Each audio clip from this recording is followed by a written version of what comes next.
first of all, what exactly is this accord and how has it worked and how long has it been around? It was kind of a de-armament, really, between the big brokerages when it first was introduced.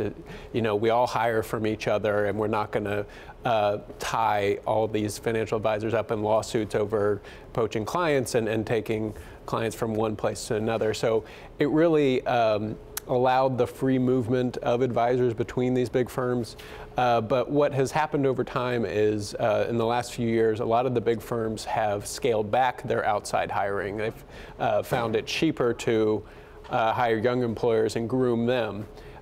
So they're not getting as many of the benefits from this accord, and a lot of the smaller firms that have signed up are doing a lot of the poaching, and so they're benefiting from the accord rather than the big firms. So you're seeing some of the big firms pull out of this. Fascinating. How big is this industry in general now? Has it been shrinking? It feels like it's not maybe as lucrative or as sexy attractive, to go into.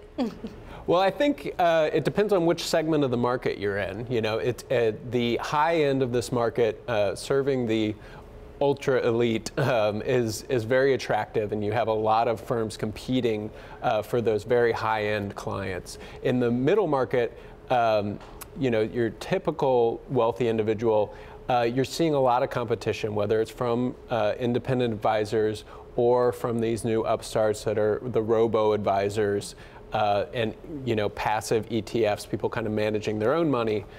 So there's a lot of competition on both ends, but there still has been an explosion of global wealth, so it is a growing business to manage that wealth.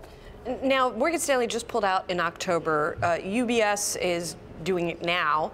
Do we expect lawsuits to start? I mean, pulling out of the Pact is one thing. Actually then aggressively going after former employees, for example, is another.